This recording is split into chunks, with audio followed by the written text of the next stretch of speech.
This is it though. Like we just have a chat. Yeah, we can edit all this up as well, so we don't have to put any of this in if we don't want it. Yeah, so So when we start getting into it, we can take whatever we want out. But where do you want to Take all the start? bits with me and out. Remember, Preston, we need to start speaking a little bit slower. Remember, we got told. Okay.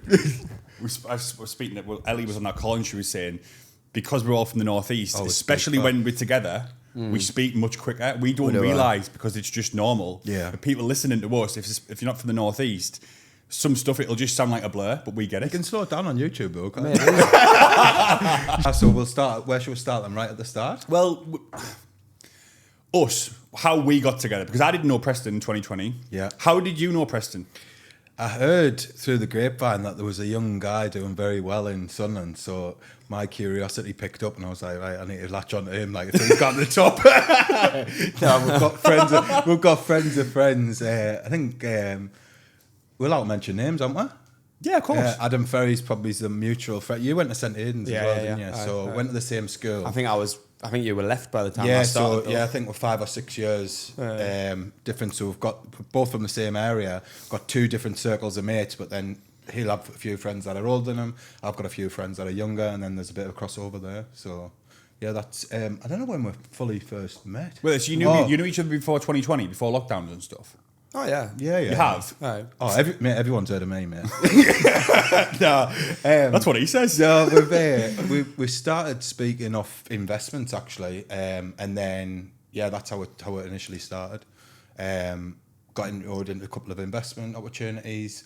I was already involved, spoke to Preston, and then the relationship blossomed from there because I was always hustling and he hustles harder than I do, so it just naturally progressed from there. Like And I actually can't remember how we got in I remember the first conversations around. I remember exactly what happened. So obviously, me and Elliot, I had a bit of money from other businesses. I'd just come out of a few businesses, and I wanted to get involved in investing. Spoke to Elliot, and he said, "Oh, I'm doing these things." yeah.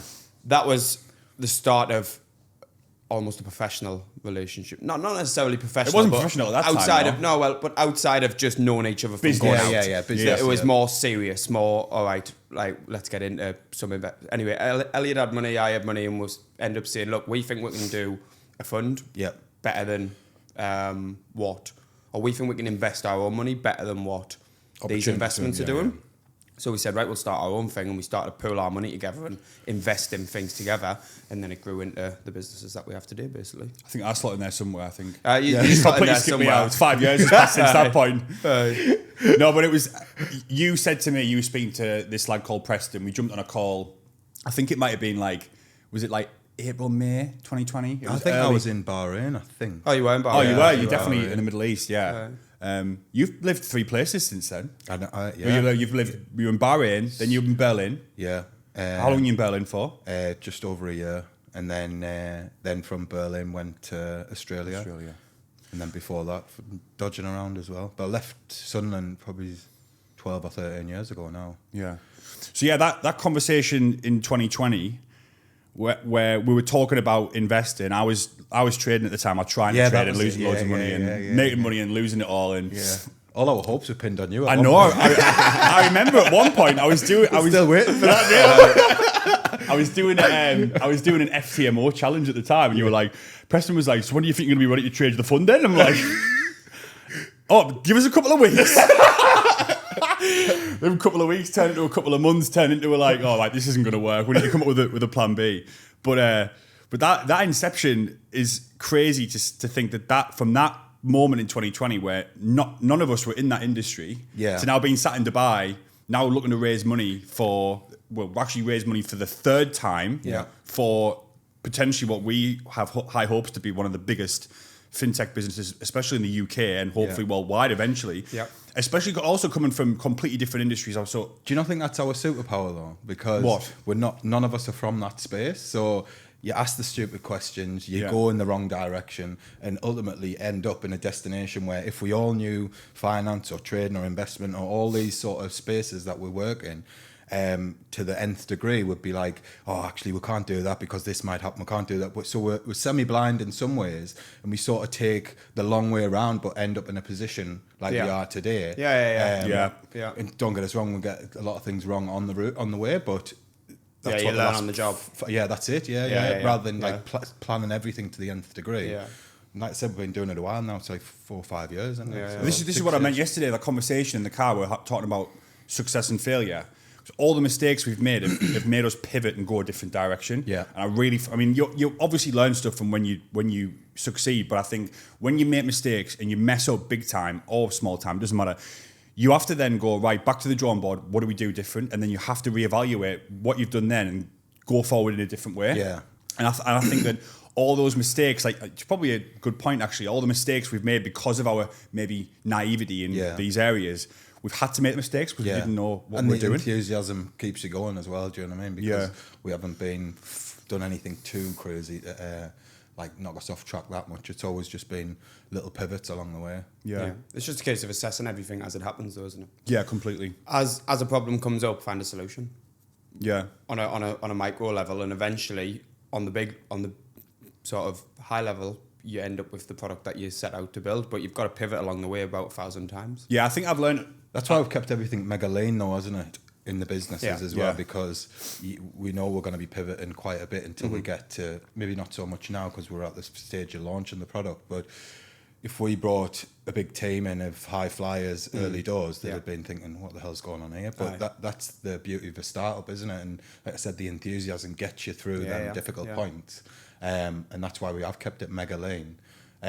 Probably leaner than most other startups, to be honest. But I think that's where we've kept it moving in the right direction, because it's us really that makes them quick decisions, and we don't have to go and report to a board. I'm laughing at you holding the table. What? Holding the table I was like getting this. tighter and tighter. I was going to fucking throw the thing in the room. It's going to be holding so sensible for so long. Yeah, you know that kind of... Trying to lift the thing up. That problem solution thing. And at the start, I struggled with that, and I actually there was points, and you remember this, where I kind of retaliated and like just completely like isolated myself, didn't jump on calls, and I remember being on a call at one point. It might have been 21. That's almost like you off, guys.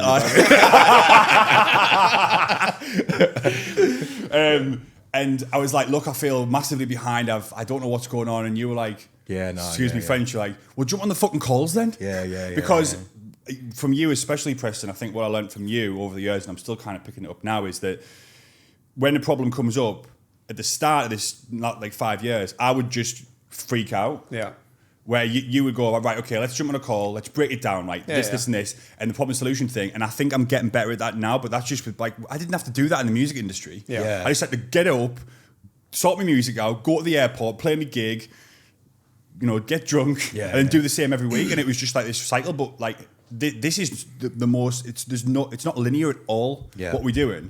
And also what we've done in terms of the ideas that we've had is pivoted so many times that when we started this, when we can talk about it, we were looking to launch Nostro, the first version. Yep. And then that's turned into like several different projects, all completely different. Yeah. Mm-hmm. All from failures. Yeah. And all from learning that like, well, this doesn't work, let's try this. And that's something I think I'm still working on, but in my opinion, I mean, I've been involved in a lot of businesses, maybe I've just been involved in the wrong ones, but business is, well, it's multiple things, but if you're a good problem solver, you can be good at business, because all you're really doing is solving problems when they come up day by day, in my opinion. Obviously, you get a system, you get a way that the business runs, and you don't want to be solving too many problems, but I don't know any business that doesn't have problems to solve day on day, like whether you're in the construction industry or whether you're in the restaurant industry or whether you're in whatever, there's problems that come up as the days pass by, and you've got to solve those. So I think as long as you're a good problem solver and you've got good cash flow, then you're in a good place to succeed. Yeah, we talked about this on the first, I can't remember what episode it was, but we talked about your experience in business and starting from a young age. Yeah. So you're saying all these industries all have problems and they solve them out day by day, week by week. I didn't know any of that. That was not my experience. So I've come into this project or these projects now, like with just completely naive and had no idea how to handle like issues. And I describe it like just fighting fires every day. Yeah. And sometimes it's small fires and it's sound. Yeah. Sometimes it's big fires. I think another thing though, you've like construction. I was in construction for nearly 20 years, but in them big organisations, there's so many tiers and layers. If something gets really hard and you're fighting fires, you solve them, whatever. But if something's a little bit too difficult, you just pass it up line. We don't have that luxury. No. I'll still pass it to you, like, but there's no, you know what I'm saying? There's not multiple layers. Yeah, there's no one. So you have to make a decision, and sometimes you get it right, sometimes you get it wrong. Where in them big organisations, it just goes up until somebody can either, there still is a gamble at some, or there's still risk of getting a decision wrong at some point. But there is so many layers of support where in a startup or in early stage businesses, you don't really have that fallback. No, you don't. But what I never did in my early businesses, I never had consultants. We have a lot of consultants in our business now. We've got a consultant for this, a consultant for tech, a consultant for legal, whatever. And we can almost, on a fractional basis, have those available to pass problems to or to get advice on those problems when we have them. So consultants, I think, are a massive part of a startup because you're getting them for a fraction of the cost. If you wanted to employ an in-house lawyer or an in-house an in-house tech guy who knows how to use servers and whatever else, that's going to cost you quite a bit of money month on month for a problem that might come up once or twice a month or once or twice a quarter. When you've got a consultant, you can have them on retainer and they're available at the time that you need them. So I think we actually had a few. We had a few consultants at the start, didn't we? Yeah, we've got loads of consultants. I know, but I mean, at the start, I remember vividly getting some, like, and I'm not going to mention names, but I remember we paid a retainer, and then it wasn't even a retainer. We paid a one-off, and we just asked them questions all the time. That was that was great because we just go to them all. We have this problem. We want to do this, and then they get back to us within a day or something. And we're like, great, thanks, and they just put us on the right track. Really good. But I think there's a lot of leverage on their side as well. They like being involved with new ideas, new businesses, and if they've had their arm around you for the whole journey, they've got skin in the game at some point, and then you need them just as much as they need you, and they think, there's an opportunity here. So, and they don't have to give up whatever they're doing. They might have full-time businesses or whatever. So it works both sides, doesn't it? Without committing to someone who's on 100, 200, 300 grand a year or whatever, a couple of big cheeses in positions, you can sort of just leverage their knowledge early doors without splashing all the money. I want to talk about something that we've never talked about around the table like this. And we have talked about it probably individually, and you guys have talked about it sober. Together. Sober. Oh, right, okay. Location. Right, so for anyone who doesn't know, we've built every business we've started, we've built it remotely. Whether Elliot's been in Bahrain, Berlin, or Australia, me and Preston have been in the UK, but in completely different parts of the UK. We've built all this on Zooms, Google Meets, and first of all, I think that's a miracle in itself that we've actually got to this point. Yeah. Now, I don't know when this is going to come out, but either weeks away or potentially even launched a B2C fintech product in the UK, which is massive, and a new thing that's never happened in the UK before, which is an incredible achievement. Well, recording this, we haven't launched it yet, but what do you think about the idea of where we would be if we just stuck to one thing and not done several, and actually be in the same office? Because I think we all have different opinions on this. And I think it's a really good, really interesting conversation to have. I'll let you start. Yeah, I think we'd be probably definitely more further in one of their businesses. But I think what we've learned in the time where we've tried a little bit of everything and built multiple businesses, where we've ended up with Yeeld, the main product that we're about to launch, that is the big ticket item, isn't it? That's the one where the bigger ideas are in, and we wouldn't have had them ideas if we focused on the initial business out the gates. We'd have just had a really good fund, where now we're sort of touching on investment space, AI, banking, cashbacks, everything. So it's a much bigger product. So we wouldn't have had them big ideas. Even when we started building Yeeld, we didn't even have the full idea of what we've finished off with. So, it's a good question, but I think we've just done it the long way around and created something really unique. So I don't regret anything that we've done. I think the bigger thing is just the location. Is how feasible is it to be working remotely? When we're launching something of this scale. And obviously the easy thing is you refer to all the other big businesses in the world that work remotely, but they haven't built it remotely, and that's the difference. That's what we're doing. We're building something remotely, which is extremely difficult. Time zones, families, new children, all that sort of stuff makes it mega complicated. And I think the only thing that does get you through it is a level of relationship as well, like friendship. Because if I know people say friendship and relationships and all that can really damage a business, but ultimately there can be a level of positivity there as well, where like if I know you've just had a baby, you're not going to be like, fucking where's Jack? Can you swear on this thing? Well, we can do what we want. We can bleep it out. Yeah. Or you can leave it in. Listen, we're not going to be trying to be someone we're not either. We do swear. We swear a lot. We're from the northeast of England. It's part of our dialogue. Yeah. Swear way. Yeah, so... yeah, you're not going to be like, where's Jackie? Why is he not on this call or whatever?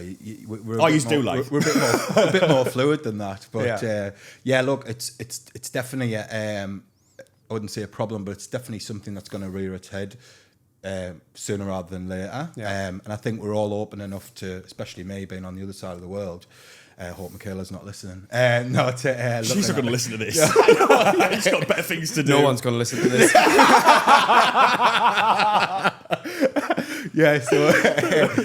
Look, we're all pretty open to moving to where the business settles, which is London ultimately. Mm-hmm. Yeah, the London conversation we'll bleep that bit out. That's another swear word for me, London. We've not really discussed London though. No. We've brought up Dubai. It's that coffee, man. It's strong, isn't it? We've talked about Dubai, where we are now recording this. We've talked about Australia was floated with Eleanor, and she's just like shot that down straight away. But also, if we're launching the UK business, we're not going to do it in Australia. That just makes no sense at all. Yeah. This is kind of a central point, and also like a business hub full of entrepreneurs, full of like really like successful. Dubai? Yeah, Dubai. Yeah. Or do you disagree? For a UK fintech. Oh no, I was just talking in general. Yeah, it's great. There's so much going on. If you're talking in general, Monaco. But I agree. I think the whole butterfly effect, we wouldn't be doing this today if we'd done something different. So if we had all lived in the same place, we have no idea if Yeeld would have even been a thing. We might have gone down a completely different road. Yeah. So I don't have any regrets. I have the same concerns, reservations about once we launch and this thing goes, if we hope it goes ballistic in a really, really positive way, that not being in the same room like this, getting on like in the meeting room at 9 o'clock and having like a proper structure, because we don't know what that feels like anyway. We've never done proper that. teams in place, in real teams. Yeah, the issue with that is though, our companies are ran globally. Yeah, they really. Are, yeah. I mean, we've found from doing these projects for a while, the best designers are Indonesia. We've dealt with designers in Europe. We've dealt with designers in the UK. We've dealt with designers in India. The best designers for UI and UX are in Indonesia. 100%. So they're not going to move to London or move to wherever we decide to be. So that side of the business remains remote. Yep. The best developers are in India. So they're not going to move to London. So they're two massive parts of the business. How does the app look and feel? How does the app actually work?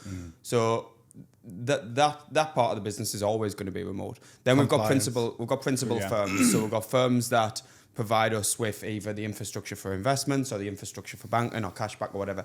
They're third-party companies. They're not going to move into our office. So it doesn't matter how much we want everything to be in one place. Yeah. It's still going to have an element of remote to it because it's impossible to get the full business as a structure in one room. So then it comes down to, okay, well, what do you actually gain by having us and maybe a couple of other C-suite or a couple of other head of departments or whatever in one room? Well, there's a couple of things. Straight away, time zone's an issue. Yeah. Because you're in Australia and you have to work till 12, 1 o'clock, which, you're doing it, but you're also knackered all the time. Yeah. You are knackered.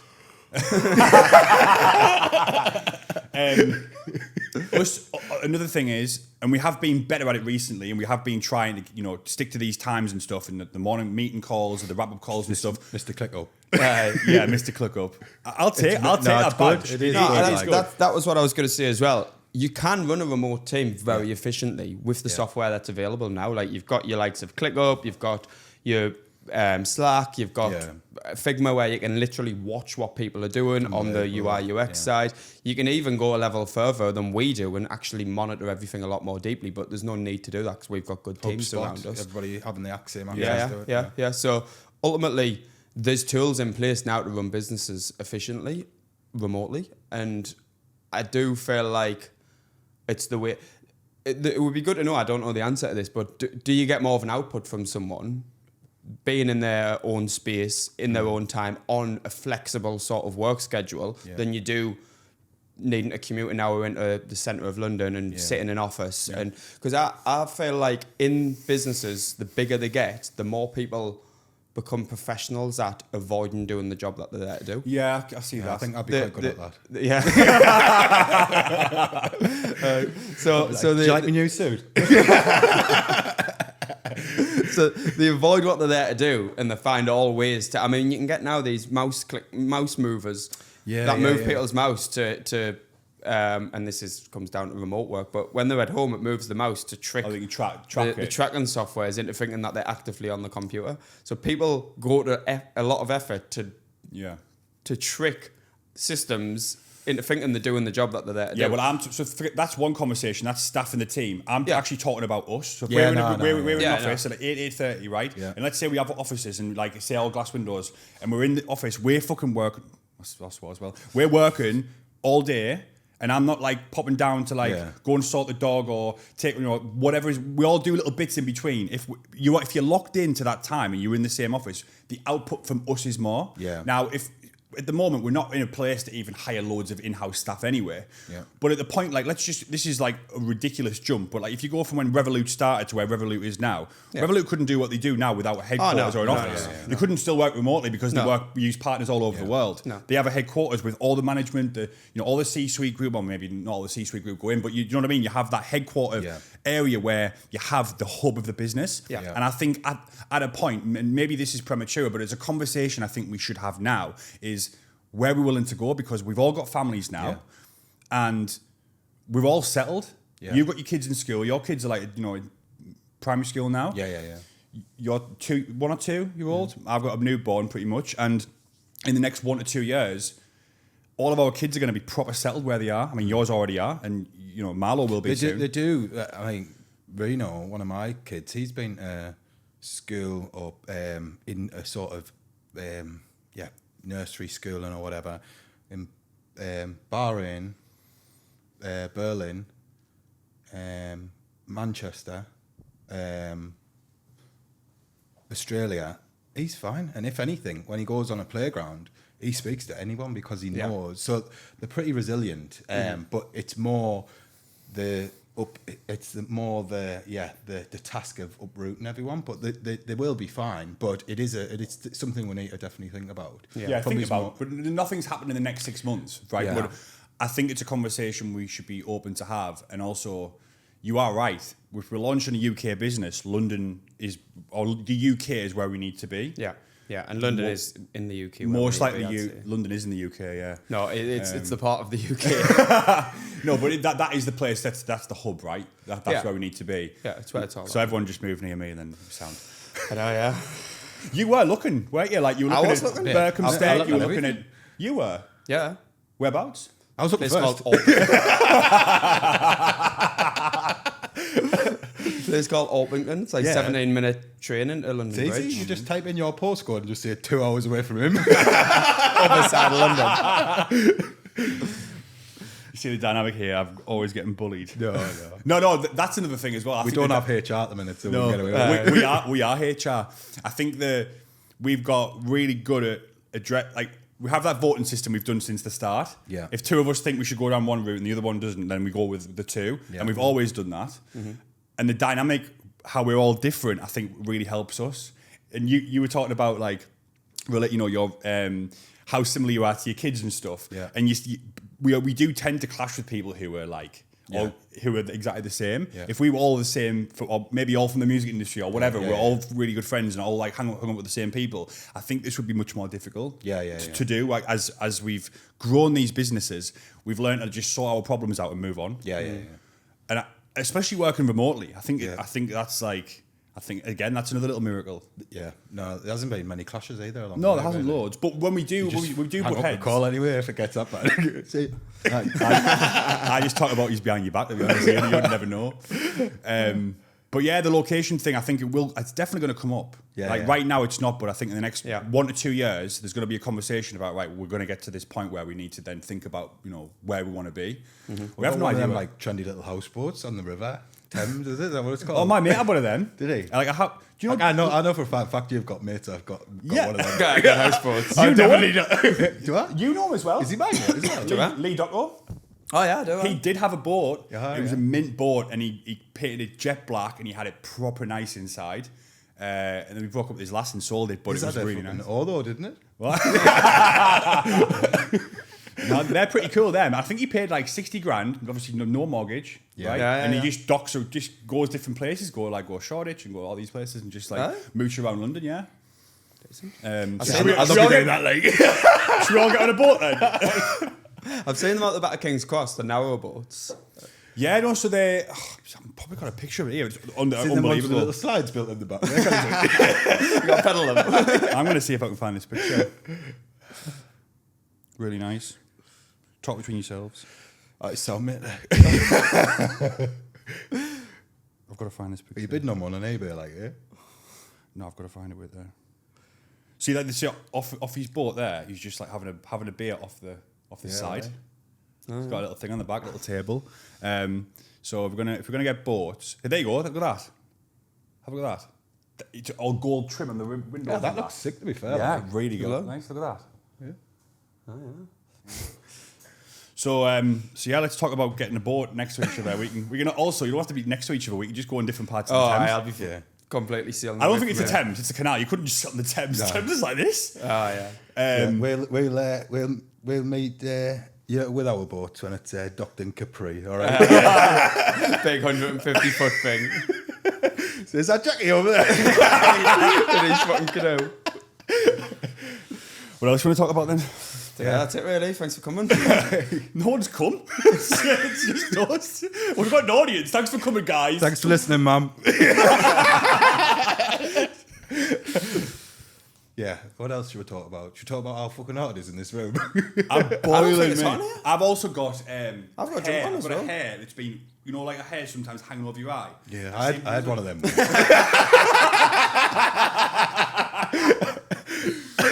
I don't think it's hot here. I think it's absolutely sound. I'm not like, Yeah. Maybe the big lights time. are on you a bit more. So we've talked about location. We've talked about what else we talking about? Oh, not of importance. Boats. Boats. Yeah. Right. What else shall we discuss? Well, the app in general. Yeah. So I think that a good topic while we're all here is to talk about why we built the app, what resonates with you individually, and why it ended up being what it is today. Basically, why we've gone from because we started as a wealth tech product. We started to say, right, let's try and demystify investment, get rid of the jargon, bring an app that sort of makes it easy for clients to understand for first-time investors who's never invested before. And that was sort of where we started the Yeeld journey. And now it's developed into launching something with accounts, cashback, integrated EI. We've got open banking, we've got ISAs, pensions, all of this stuff that you'd expect from a sort of fintech application. But why did we end up there? Why did we? What was the journey? What did it look like? We didn't actually know on that journey initially, though, did Well, we? Not at all. We didn't. What happened was basically we started with one idea, and then things would come up. Oh, we can integrate banking because there's this principal firm that wants to work with us. Oh, we can integrate this as well. And it just initially we were going to do a UK fund, weren't we? Yeah, and that's what I mean. It was going to be a UK FCA regulated product to demystify investment, make it simple for investors, first time investors. But yeah, we can talk about the journey we've been on from start to finish and understand whether everyone's agreed with the journey that we've been on, whether some people felt like it was... And how everyone's roles fit in that journey, because we all do very different things. Do you know what I mean? You're down the rabbit hole. I'm excited to hear yours. Yeah. You're down the rabbit no, I mean used to. You're down the rabbit hole with a build, and obviously right down the rabbit hole with... I come on some of them calls and I just can't... It's easy. And then you obviously jump on and pull it to pieces from a high level view on the journey in the application. I'm very much stop at the touch and the feel of the keyboard.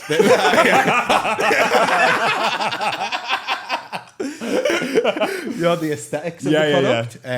Well, that's another thing as well. When you talk about that, like our strengths in the business are all different. Yeah, you get really down the rabbit hole, and like you're actually he's a bit of a freak, isn't he? You're basically a weirdo, but you're getting really into the development. You've been so in the deep end with the development now, like on calls every day with the devs, which we're not. I jump in every now and again to see what's going on, but my strength's more like I focus a bit more on the purpose and the why, and really trying to focus it on the messaging and stuff. You're more aesthetics and look, and you're into the development stuff. And I think it's really important. Stuff, we just fell into those roles. We didn't like go in and go, right, you're assigned to this, you're assigned to this. We just kind of went with our strengths. And I think we played to our strengths from the start. And that's kind of how it's ended up today. But in terms of like how it got to what we've built, you built it, so you tell us. Actually, we'd like to know. I think, mate, in all honesty, you just get really, you get carried away. No, I do, yeah. You do get carried away because it's how your brain works, and you'll go, hey, I've just had a mint idea. How many times have you had that? Hey, lads, jump in the car, I've had a mint idea. And we go, all right, well, let's do that then.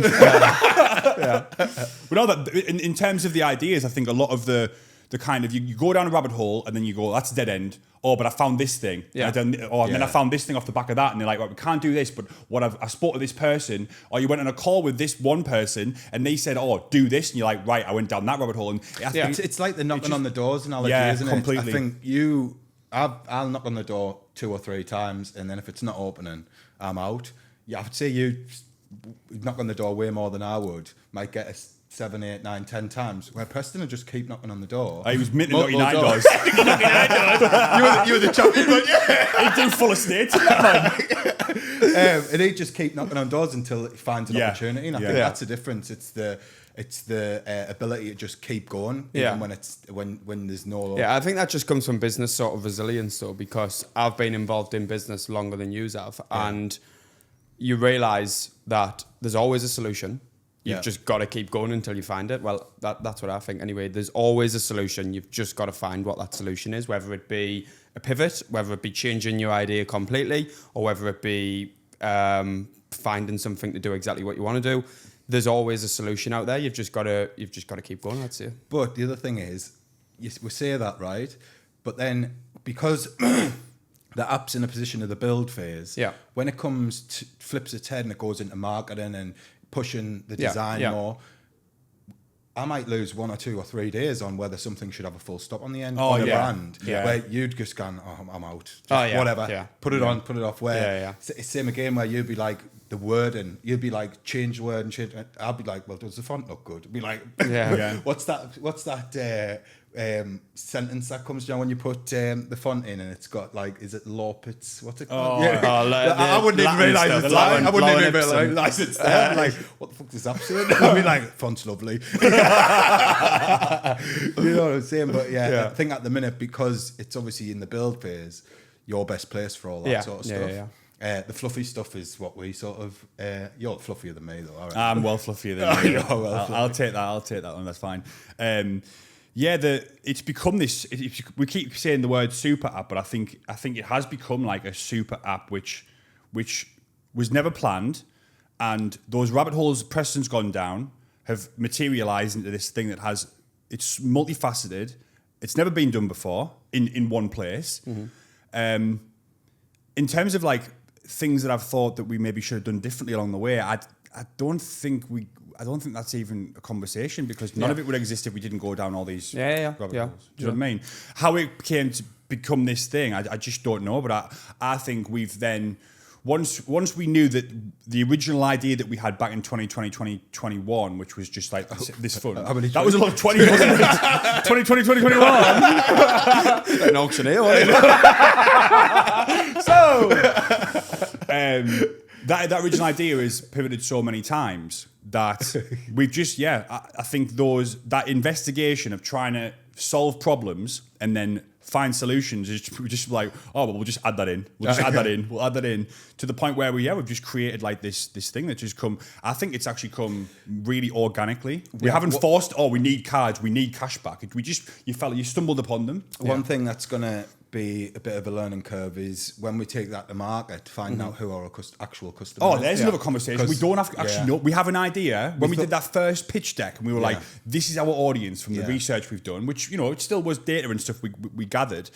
And then we spoke to a few people and they're like, that's good, but you don't know that until you put it in people's hands. It's not until you start bringing in team members like Ellie we've just brought in, and they obviously specialise in that space, and they make you realise you actually don't have any idea of what the marketing's going to look like. You think you do, you're like, oh, this is this is our ideal customer. We don't know that. So, and I think because we've built an app with so many features, she uses the analogy of the pensions might be the biggest thing, and it might attract an older crowd or whatever. Well, that's mine actually, but or the AI might bring all the younger crowd. We don't actually know yet. No, do you know what I mean? But one thing is when you bring in fresh team members into the mix, they bring a total new energy, and I think it's really important that obviously that'll all come in time. We're just adding people in as we go, but it's a total fresh energy into the business. I think it brings a total new dynamic because they don't know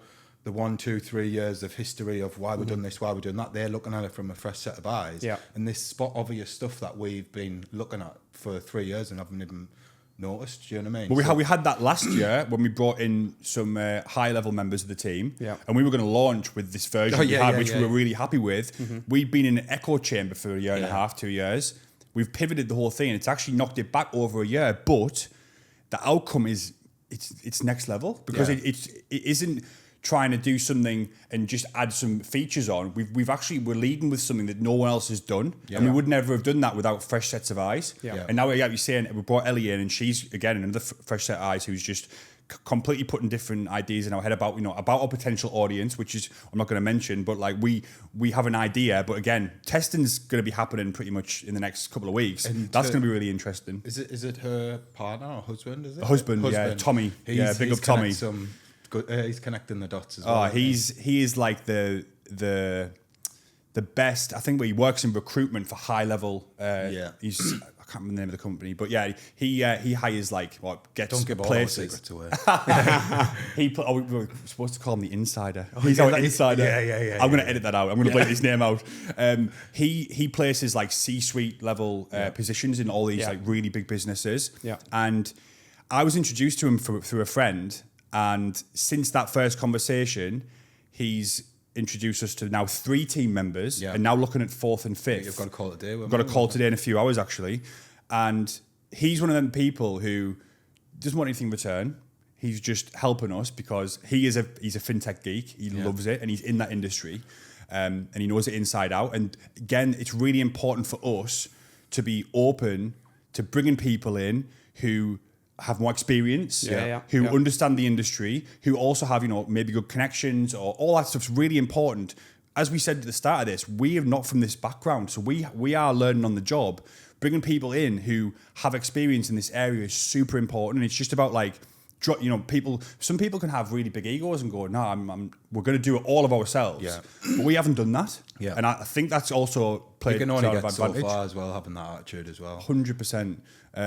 But when you say we're not from this background, we are really. We've been doing it for 5 years. But I'm talking. Yeah, we haven't launched an app, a financial super app before, but who has?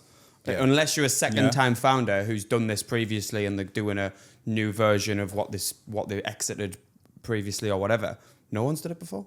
Yeah. So. But I'm talking fintech, right? But we've done it for 5 years. At what point are you then from the industry? 6. Yeah, I think that's maybe a like a perspective thing for me. Yeah. And I think that's maybe I need to change my perspective. Because in my head, I reckon if someone sat next to me for 10 minutes and watched me on a computer, they'd go, nah, he's not. He's not funny. Yeah, I think I maybe got in my head that I'm still like Imposter syndrome. Yeah, well, imposter syndrome the other way. Like, I think I used for the first 2 or 3 years. When people used to ask what I did, I'd always go. The first thing I'd say I used to be a DJ. I don't do that anymore, but I used to say that, and then I go, but now I do X, Y, and Z. Yeah. I don't do that anymore, so it's definitely shifted. But you are right. We've been doing it half a decade now. Like, what point do we go? We are from the industry. We're doing it. Yeah. I've struggled with that as well. Like, just being comfortable when someone asks you what do you do, it's quite hard to answer, isn't it? Because we're involved in so many different things. What is the right answer? It probably is a little bit more natural to you because you've been in business from the age of 16. Mm-hmm. I've been in construction for nearly 20 years. Same when I messed about with music. I never said I was a DJ or a producer. Did you not? Nah. Really you're releasing music and like really struggled with it. So now I feel like I have to do it with this because it's a bit like if you don't put it out there, then you're not even believing it's going to be true anyway. Do you know what I mean? Yeah. Mm-hmm. So what am I?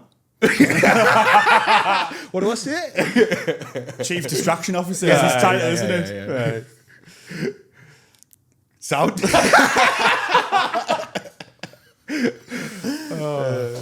What else you want to talk about then? Should have put shorts on, like melting. I was going to wear shorts. Yeah, it actually is fun. You've got no pants on under there. You must be near the aircon, the draft. Everyone's near aircon? No, aircon's not on, like. I'm not getting anything from this one. Yeah, I'm boiling. What else? I think we should talk about, we should go back further. I think we should talk about like how we know each other. Right. And I don't actually remember when we met, but it was probably out because we used to go to nights, like club nights from what, age 19, 20? Yeah, even before. Oh, yeah. Sorry, yeah. When we used to go to the big ones, you know, like, because I used to hang around with Chris and Buckless and Blackhall. Used to do Johns in Newcastle. Yeah.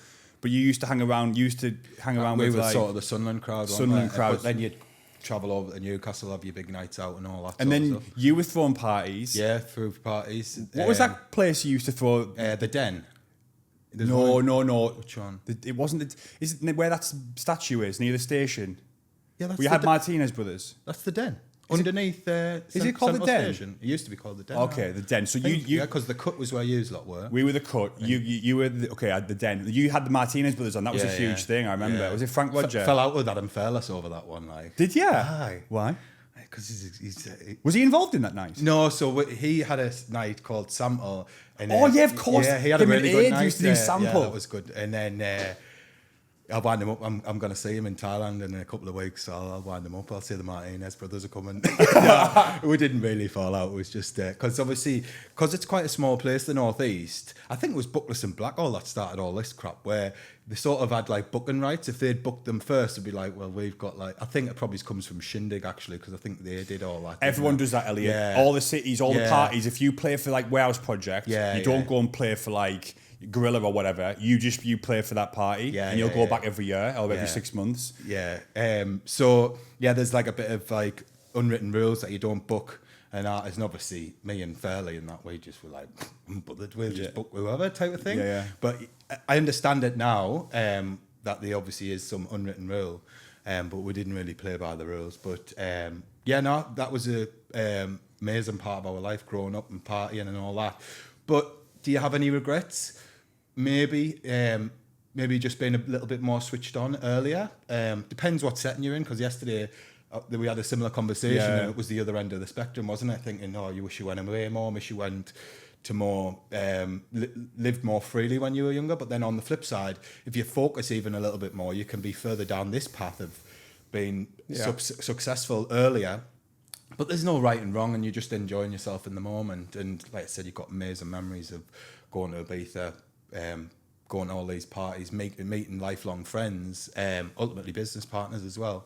So there's no regrets. It's just you're just trying to navigate, and people get lost along the way, especially in the northeast of England. Oh yeah. It's a bit of a minefield, isn't it? That sort of part of your life. But like I said, you wouldn't change it, and it is the best years. Oh mate, I wouldn't change anything about that. But I remember when I was 2021, and I used to see you sometimes at the after parties, right? We go to, and I didn't speak to you. We never really spoke. You'd be like, all right, and be like, all right, and that was it. And then we moved. This fast forward a little bit. We moved to Ibiza. In 2016. And I remember going out there, and the only people I didn't really know was you and Michaela, like properly. I knew Aid, I knew Adam. So it was the best to last. But we went in, and I wouldn't say I was intimidated, but because you don't know someone, you're a very big personality in your group. I was like, the only person I'm a bit concerned about spending 6 months with is Elliot, because I don't really know him. And then when we came back, you're the only one I was speaking to. No, but living in Ibiza can do that to you. Like you don't live with people ever, and then you move in to Ibiza, and you're partying, you're having late nights for like 5-6 months. It's a crazy environment. And then obviously people having friends come out. That villa was, when we moved out there, was there 7 of us living there in that villa?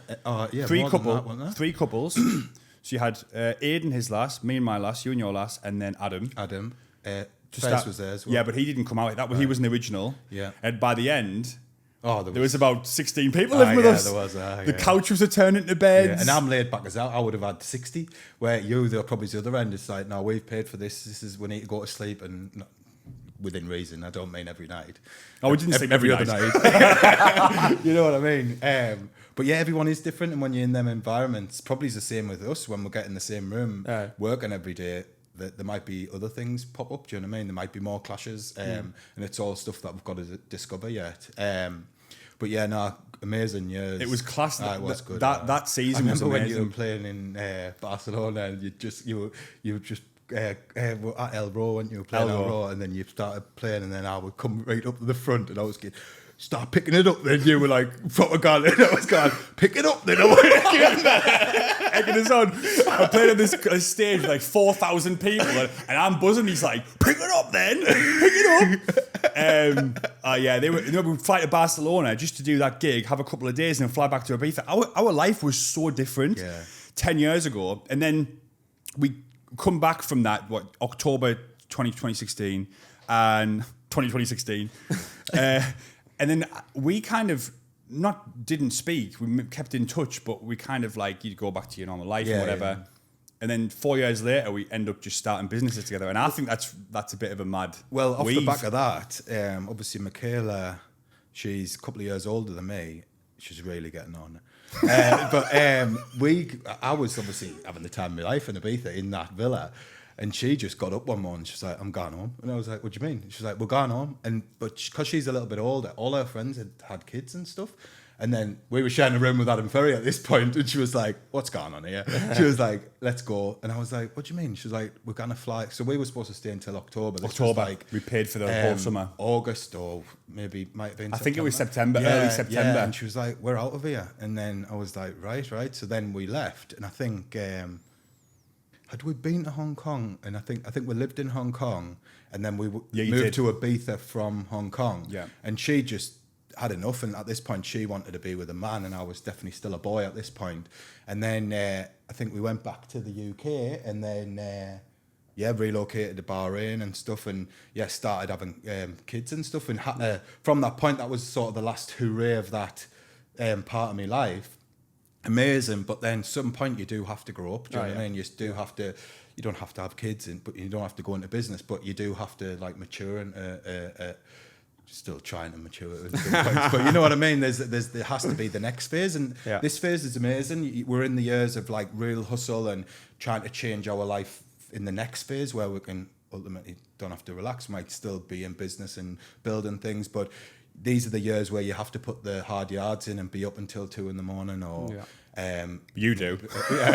We can go to bed normal time. And then and like I said, and ultimately when you have kids, there's people relying on you to do that, and trying to navigate being present in business and then being present at home is really difficult. Do you know what I mean? And I mentioned it when we had our little interviews online. It is a hard one to navigate, and you're learning on the fly. Like you've never done it before. Do you know what I mean? And kids are obviously crazy, especially mine. So trying to like hold that down and then be present is difficult. Do you know what I mean? But we've when we started this, you had kids. You had 2, didn't you, at the time?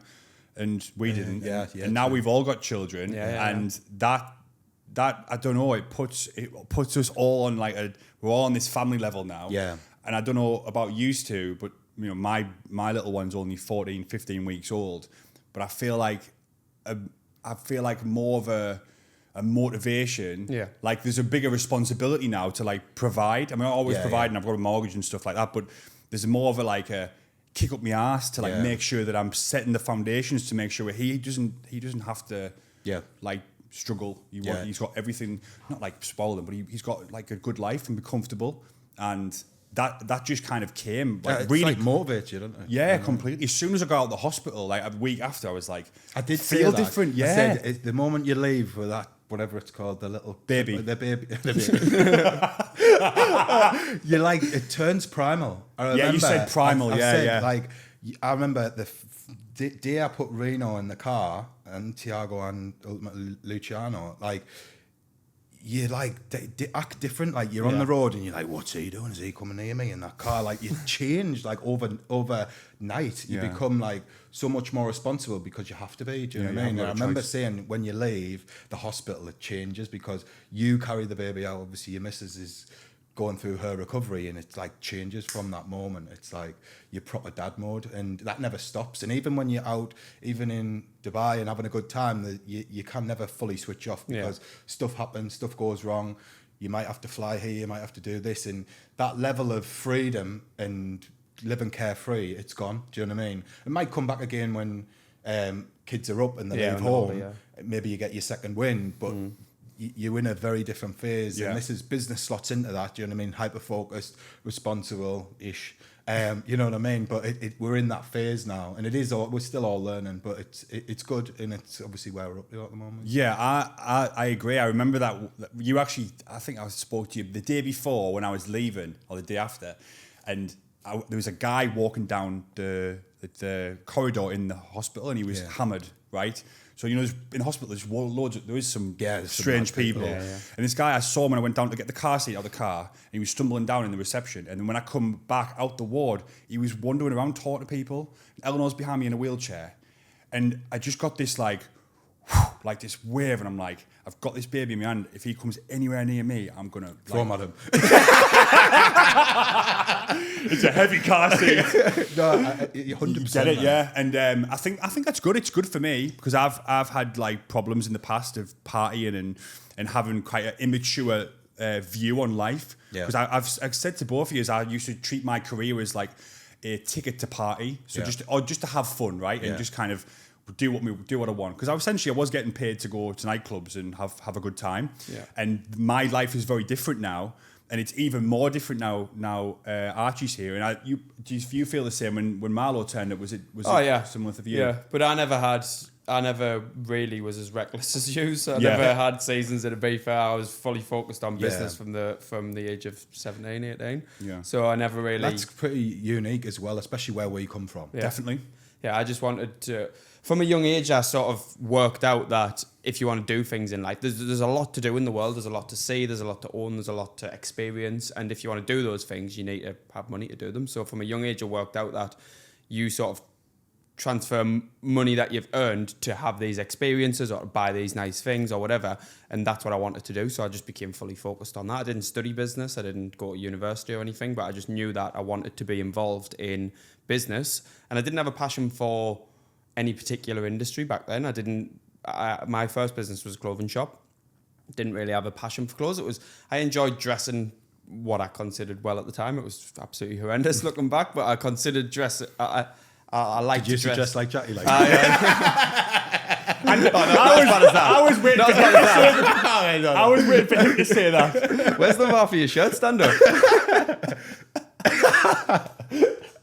Finish your point. I've lost my train of thought now. I didn't have a passion for clothing, really. It was just a business that I managed to get into. I had friends. I had people that wanted to dress in a certain way, and I had access to these clothes. So that I just wanted to be in business, and that's. My mates have gone off and done seasons in around Europe. They've gone and live in Australia, but I've never really wanted to do that because I just wanted to focus on me career, if you like, or me businesses that I've had at the time. I stopped showing off. Boring moves. Turn his mic off, will you? No, to be honest, it's unique. Really, there's not many people have that sort of drive out the gates. Really, I wonder if that's part of how people are brought up as well. I don't know whether there's any correlation, or it's just personality based, or it's it's a quantum leap that you make personally. Like you've just said, don't know. Like nature versus nurture sort of thing. Like but then maybe it isn't, because when you start having more than one kid, they're all getting raised the same, and they're all totally different. So maybe it's probably it isn't that. I don't know. Anyway. Yeah. All right. Well, before we wrap up, I think we should talk about one thing that we're most excited about, because Yeeld. I mean, not just anything. One thing you're most excited about right now. Tomahawk. This will be, again, I don't know when this is coming out because the release schedule isn't on my phone. But whether we launch or not, what are you most excited about with Yeeld? Mine's the taking it to market and seeing who gets into it, and then dial into that and push that and see how we can sort of expand in that sort of crowd. That's where I'm sort of excited, because I don't understand it, and marketing's a bit of smoke and mirrors. Preston's not the biggest marketing sort of fan, but I think traditional marketing has moved on so much to now the social media, all that sort of stuff, and it's all moving so fast, and trying to get into that, especially with the AI sort of side of things, we're right at the sharp end, and I think it's really interesting. I don't know which way it's going to go, but that's definitely the bit that I'm sort of most excited about, and sort of trying to get it viral in them sort of trendy little spaces and stuff. Do you know what I mean? Some get trendy. Fez? I'm most excited about, I don't know, probably the data, seeing the app live and seeing what that data tells us, because we think that the app, or we've designed the app in a way that it saves people money, and seeing how much it actually can save people. So comparing their data, which we'll have access to before downloading the app and after downloading the app, seeing if people actively listen to the prompts that the AI is given, telling them where they can make savings, and seeing what people can actually save, because that'll be a great metric once we've got that, to be able to say people that didn't use the Yeeld app and now do use the Yeeld app save X amount per year, but we don't know what that looks like until we get real customers on there. So seeing the data, seeing how the app actually works in real life for people, and seeing people actually save money from it, because to design a product on paper and come up with this great idea, to then actively see people using it and saving money with it and using it how we intended them to use it is going to be quite exciting, I think. Yeah, to touch on your point about the AI, I think I'm most excited about where AI is going to go. So what we've done at the moment, we've built it with the AI that's available to us now, working with our partners and building speed and stuff. Yeah, the speed, the capability. Yeah. At the moment, we've got these features where we obviously give the wrap ups of giving you transactions in a way that people haven't seen, and then also speaking to your account like you would speak to ChatGPT, but asking it questions about your finances. That's where we are now. I'm most excited about the next 2 to 3 years, what capabilities will be available to us in the AI, and where will that take Yeeld? Because we have no idea how quickly AI is changing at the moment. We have no idea where we're going to be in 6 months, never mind 2 or 3 years. So we launched with this MVP, where we're going to be in 2 years, and I think AI is going to, the industry as a whole is going to, well, look at how far it's came. I remember the first time time. I don't know. You do. So I first discovered ChatGPT. I rang Elliot. I said, "Have you heard of ChatGPT?" He went, "No." I went, "Mate, it's this thing. You can just ask it anything." He's like, "I'm going to have a play around." So he went down and play around. Back his back. He went, "Mate, I've just made a nursery rhyme." Is that the first thing you did with ChatGPT? First thing he done, created a nursery rhyme. I think I don't know which one I use. Mate, can you, if you still got it on your chat, is it your first chat? Have a look. Yeah, don't pull it up. No. Is it a naughty one? A naughty one. A naughty one. That's kind of naughty, like. There's a couple of F-bombs in there, like. That's the first thing you did. I created a nursery rhyme. I went, well, it's not really made for that. But well, it is. You can do whatever you want. You can do whatever you want. But anyway, if you think back then, I mean, that was what, 2.5, 3 years ago? It's crazy that. How much AI came on in that time? Yeah. What is it going to do in the next 2 or 3 years? Yeah, that's where my head's at. And I don't think we can comprehend that because we didn't like even from 2020 to 2021 to I love doing that, don't I? 21, 22 that progression of the first versions of ChatGPT to now is crazy. Now you've got all these like Grok and all these other versions, and because it's like this race to like be the best, right? Google's got their thing, Apple, Meta, they're all trying to like they're pumping billions or I don't know how much money into these projects. On a complete side note, have you seen the amount of money that Meta wasted on the metaverse? No. 73 billion. Does that? Oh, really? And they just dropped it. Well, it's just not a thing anymore. No, because you remember the first version, they were like going to be everyone's going to live in the metaverse. You're going to get a job, you're going to own land, you're going to build houses, and all that. Bought, and like big plots. And I'll double check with I'm sure the number is 73 billion, and they just scrapped it because it was like the NFT thing. It was all getting exciting, and then some things are just too niche, aren't there? Yeah. But the underlying technology in a bit like the NFTs, there's loads of value in the technology. The initial out the gates might be just some form of marketing, really, to blow it out there, and then not even that. Maybe just the world isn't ready for it. Yeah. Like who actually? I'm not ready for it. Like. Who's actually ready to live in a? Just need to bring it back down to nursery rhymes for a little bit. It was a good nursery rhyme, like. I'd love to hear it after this. Right, so Facebook, Meta, formerly Facebook, has incurred over 70 billion in losses from their metaverse. So, but what I'm saying is, that was completely off topic. AI is going to be so different in 2 years, and that's going to change our business model, I think, and that's exciting. Anyway, nothing else to talk about to you two. Yeah, unless you've got anything to add. Unless you want to read that nursery rhyme, I'd love to hear that nursery rhyme.